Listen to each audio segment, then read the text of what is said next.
실버둥이 TV와 함께 우리 아이 부자 만들기 이제 시작합니다.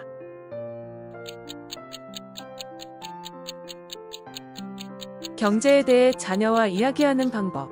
금융 뉴스에 대해 아이들과 이야기하는 가장 좋은 방법은 무엇인지 알아보겠습니다. 자녀와 함께 어려운 경제에 대한 주제를 제기해도 되는 건지, 가능하다면 무슨 말을 해야 하며 어떻게 그들을 안심시킬 수 있을까요? 답변과 조언을 얻기 위해 우리는 심리학자이자 스콜라 학자인 한 전문가에게 도움을 청하였습니다. 뉴스에 경제 주제를 다루는 것이 자주 나오기 때문에 우리 아이들과 함께 이야기하는 것이 좋은지 궁금합니다. 전문가는 아마도 이것에 관해 이야기하는 것은 큰 부담이 될 수 있다고 하지만 결정적인 요인은 아이들의 나이와 가족의 경제적 상황에 달려 있다고 합니다. 물론 부모들은 자녀가 제기하는 모든 질문에 가능한 간단한 용어로 대답하는 것이 좋다고 합니다. 그러나 일부 가족이 경제 침체에 너무 큰 영향을 받아 부모 중 한 명 또는 두 명 모두가 큰 스트레스를 받고 있거나 생활 방식이 명백하게 변화하지 않는 한 9세 미만의 자녀와 함께 해당 주제를 나누는 것은 의미가 없을 것 같습니다. 그렇다면 가족이 경기 침체에 영향을 받았다고 가정해보면 어떨까요? 그럼 주제에 대해 가볍게 접근하여 매우 구체적으로 만드는 것입니다.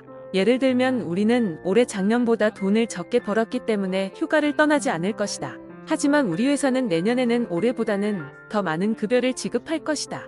단언컨대 우리는 집에서 또 다른 즐거운 시간을 보낼 수 있습니다와 같은 안심을 더하기 위한 부연 설명에도 최선을 다해야 합니다. 우리 아이들이 가장 관심을 갖는 것은 가족의 분위기입니다. 이상한 불안을 느끼면 그들도 같이 불안을 느끼고 화를 낼 수도 있습니다. 따라서 부모는 미래의 경제가 밝다는 것을 최선을 다해 부연 설명해 줌으로써 그들의 이해를 도와주어야 할 것입니다. 부모가 나이가 많은 자녀와 유사하게 어린 자녀와 경제에 대해 이야기할 수 있는 다른 방법이 있을까요? 어린 자녀라면 가능한 한 간단하고 구체적으로 질문에 답해주세요.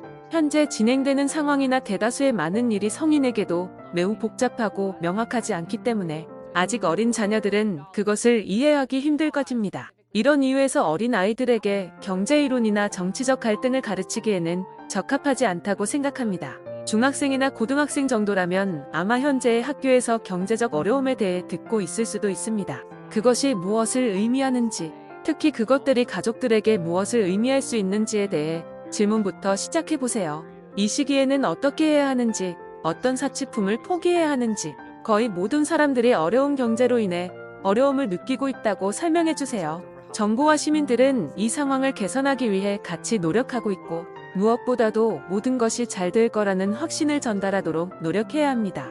경제 상황은 상승과 하락이라는 분명한 사이클이 있습니다. 과거를 돌이켜보면 시간이 조금 걸리더라도 하락한 것은 분명히 회복된다는 것입니다. 부모는 자신들의 직장을 잃거나 어쩌면 그렇게 될지도 모른다는 두려움을 어떻게 설명해 줄 수 있을까요? 다시 말씀드리지만 아이들은 나이에 따라 얼마나 많은 것을 설명하고 얼마나 쉽게 안심을 시킬 수 있는지에 차이를 두어야 합니다. 특히 어린 아이들은 기분 변화를 개인화하는 경향이 크다는 겁니다. 그렇기에 부모가 매우 불안하거나 짜증이 나는 경우 아이들에게 영향이 미치지 않도록 주의하시기를 당부드립니다. 절대 아이들에게 비난을 해서는 안 됩니다. 그래서 당신이 당신의 마음에 이러한 걱정을 가지고 있고 그것이 당신의 불안과 짜증의 이유일 수 있다고 아이들에게 설명하면 아이들은 충분히 이해할 수 있을 것입니다. 그런 다음 앞으로 다른 직업을 찾을 것이며 자신이 확신하지 못하더라도 아이들에게는 괜찮을 것이라고 설명해주세요. 그러면 11세 이상의 많은 아이들은 전반적인 경제 상황과 그것이 그들에게 어떤 영향을 미칠 수 있는지에 대해 질문할 것입니다. 이때 가능한 한 직접적이고 간단하며 아이들을 안심시킬 수 있는 답변을 해주세요. 그럼 이 어려운 상황의 자녀가 이전에 누렸던 것을 이제는 누리기 힘들 수 있다고 자녀에게 어떻게 설명하면 될까요?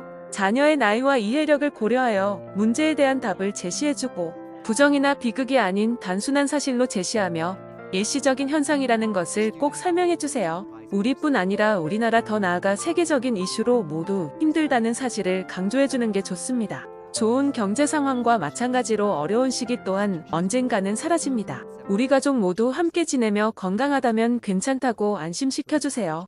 경제에 관한 헤드라인이나 TV 뉴스 기사를 우연히 보는 어린 자녀의 이해를 돕는 것에 대해 부모들은 어떻게 조언하는 게 좋을까요?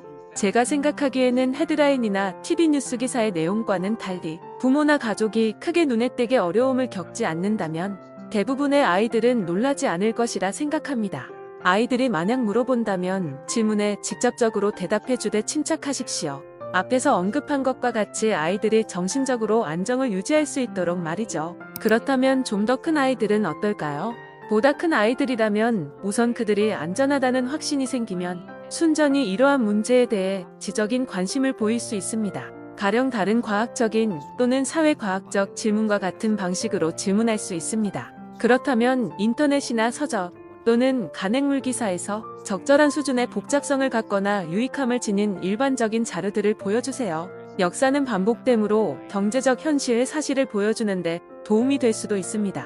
저축, 보험, 기부 또는 가족 지원 준비와 같은 중요한 가족 보호 장치에 대해 논의하여 개인화하십시오. 여러분이 대답하는 질문이 자녀의 걱정이나 경제 원리 또는 둘 다에 관한 것인지 알고 있는지 확인하십시오. 부모가 자녀에게 경제에 관한 뉴스에 화를 낼 수 있다는 경고 신호가 있으면 부모는 어떻게 해야 할까요? 수면, 식사 또는 기분의 변화는 고통의 징후일 수 있습니다. 그러나 우리가 그 용어를 이해하는 것처럼 그것이 경제에 관한 것이라고 가정하거나 적어도 경제가 아니라고 가정하지 마십시오. 아이는 게임장에 데려다 줄 시간과 돈이 있는지 또는 만화 영화 등을 볼 수 있는지 걱정할 수 있습니다. 당신의 아이는 그들의 축구팀이 쉬운 게임을 엉망으로 만들었기 때문에 부끄러워할 수 있습니다. 결론적으로 그 또는 그녀가 걱정하는 것이 있는지 물어보십시오. 그러나 조사는 하지 마십시오.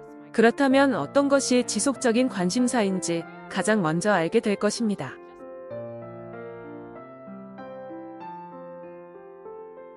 실버둥이 TV와 함께 우리 아이들 경제, 금융, 투자의 초석을 다져보세요. 이상 실버둥이 TV였습니다. 끝까지 시청해주셔서 감사합니다.